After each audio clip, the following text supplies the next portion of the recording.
Bye-bye. Og sa tanang mga naminaw karon. Nakadawat kog invitation card saying I am invited for a debut party. Dako kaayong katingalahan nga no. Ang magdibu kay ang akong ex. At first, akong ginuhuna basig na mali laghatag ang invitation pero kay naaman akong pangalan dito, siguro tinuod yun. Say-say. Mo nang tawag sa kadaghanan sa iya. Oo, guwapa siya. Not just in physical but all in all. Smart siya. Butan kayo. Active church member. She is a Christian day. Na-remember na ako nga sige ko niya gi-invite silang simbahan. Labinag na ay thanksgiving or fellowship. Nindot kya siyag tingog og nagamit niya jud ihang talent to praise God kay siya ang leader sa praise and worship. In her young age, everybody was amazed and admired her. Lagal may both side bisag bata pa siya. I admit ahead ko siya og 2 years. But everything's go wrong. Kung kanus amin nagkadugay, nagkaanampod siya ka-cold. Na-feel na nako nga murag wala na siya gana. Usahay na lang magpakita, magparamdam, ug murag perme ako ang i-blame sa mga problema niya. Perme na ako siya adtoon silang balay pero dili siya makiistorya kay labad iyahang ulo. Hapiton ako siya sa ilahang classroom bisag layo ang college department ug senior high building. Pero perme po daw siya nga absent. Napabayaan na niya iyahang pag-eskwela. Until I get bored og nangita og lain while nagkalabuan naming saysay. Wala may formal statement nga magbuwag pero feel na nako jud ato nga wala na may kay almost 2 months nako nga walay balita niya. Og gikapoy na jud pud ko niya. Naichismis sa campus nga niundang naligi daw ko siya. Daghan kaayong nangutana sa kuha ato pero wala ako'y matubag. Wala ako'y pakialam kay wala siya klaro. Nakoyab na sab ko og wala na ko'y plano pa nga mangalap og impormasyon mahitungod kay Saysay. Until I received that invitation card para sa iyahang dibu. Apil ko sa iyahang 18 roses. Dili na tan ako mo-attend kay basig dili mo sugot akong uyab pero tingala na lang ko kay siya mismo ang miingon sa kuha nga dapat naa daw ko dito. So miadto jud ko. Dako ang venue sa party o wa jud ko mag-expect ngayon ato siya kabongga.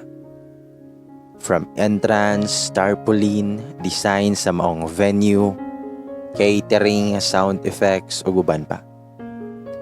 I was expecting for a normal debut pero na-amaze lang jud kog pag-ayo seeing how perfect the celebration is.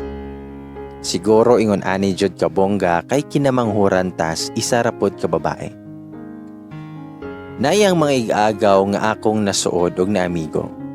Daghang tawo nga invited sa mong event ug as an ex, maulaw jud kay ko. Then the party started sa pag-announce na sa MC nga mugawas na siya. Nangulba ko. She looked so perfect wearing a red ball gown. Almost 5 months na sabmi nga wala nakita ug nabag-uhan lang kay ko niya. Pagsulod niya sa venue, tanang mata nakafocus ra siya. Nagkaway-kaway siya sa mga tao ug kato nga pagkakitaan niya sa kuha, naundang iyang smile pero pagkataod-taod, mibalik rasap. I don't know nga nung gi-invite ko niya, wherein kabalo ko nga kabalo siya nga naanak ko'y uyab. Then the 18 roses started. Pang 17 ko kay ang 18 kay iyang papa. Katong hapit na ko, kulba na kayo sa pamati. O katong gitawag na akong pangalan ug pagbaktas na ko padong siya ha, halos mabungol ko sa mga syagit sa mga tao. Muling ibalik, comeback is real daw. And I handed the rose to her. She smiled. I hold her hand and started to dance. Kumusta? Pangutanan niya na ako. Mitubag ko. Nga okay ra. Salamat sa pag-invite o adjud ko nag-expect. Nganong naapil day ko? Itubag siya nga, ngano, bawal di ay. Itubag ko nga, di man sa ingon, pero kabalo na ka. Ug natingala ko kay nganong gigakos ko niya. Ug mingon siya, nga sorry. She's crying. Nagpadayon migisayaw pero nakagakos na siya sa kuha.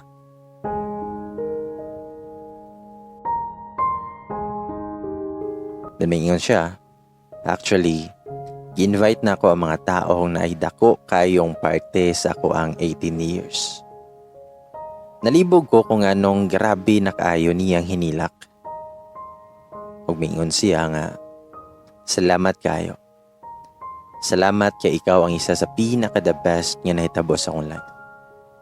Don't worry, mahibaluan na nimo tanan karon.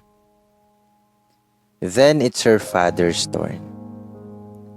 The last part of the program, nag-message na yang mama. Siguro normal na kayo na muhilak ang mama sinani nga celebration. Yang mama, kaning tanan nga pangitabo karon, amo adyo ning giandaman. Gihatag na namo tanan maong siguro nakaingon jud mo grabe ka bongga sa party ni Saysay. Gusto lang namo siya hatagan og memorable nga birthday.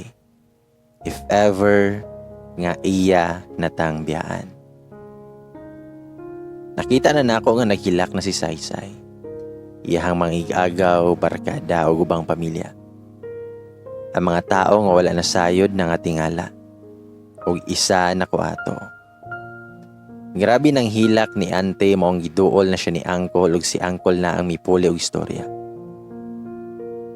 Nak, Say, kabalumi nga di jud ka gusto og bongga kaayo imong birthday kay di ka gusto nga mogasto mi kay mabalaka ka kawa na tay pambayad sa ospital nimo. Pero gahi jud mig ulo say. Di magun mi gusto nga basig mao na ni ang last. Nisamot ko kalibog. Naglibog naming tanan. Halos tanan tao na sa venue nagsige naghila. Gigakos si Saysay siyang papa. And it's her turn na para mag-message. Halos matumba pa siya kay sakit daw kayo yang ulo, pero gipugos gihapon niya maong naglingkod na lang siya. She started her message saying thank you sa tanan niya nag-attend. Ug sa tunga-tunga na mingon siya, nga last summer, kung nakabantay mo wala na kayo ko ninyo nakitan. Actually wanted ko ato guys. Ug may katawa siya. Bitaw, honestly, month of June, nahibalan ako. Namo nga, naday ko'y duha kanadungag nga auto. Maong naundang og eskwela. Maong wala na ko ninyo nakitaan. Og nitanaw siya sa kuha. Maong nawala na kong panahon sa imoa. And turn to break up. Na ako'y brain tumor to the point nga halos mabuang na akong ulo. May katawa siya ingon nga baliw sayo. Everybody in the venue was in shock. Pag may padayon siya, ingon ng doktor, it's getting worse. Every day, and I'm really thankful to God kay nakaabot pa ko ani nga edad. And I'm praying nga makaabot pa ko Christmas and New Year. But her prayer was not granted. Just a week after her birthday, I received the most painful message. She's tired of it. She's tired of fighting. She already left us.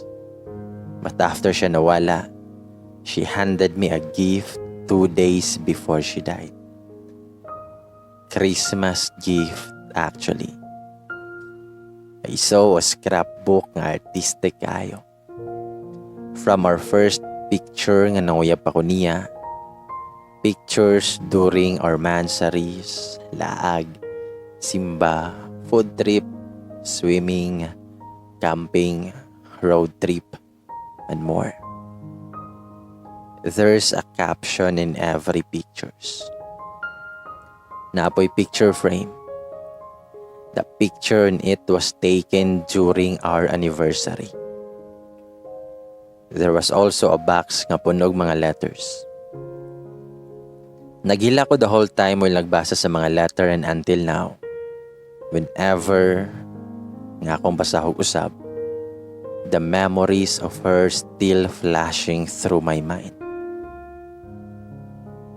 Hi love, I miss calling you that way. I really miss you. Hapit na mag-year since you left us.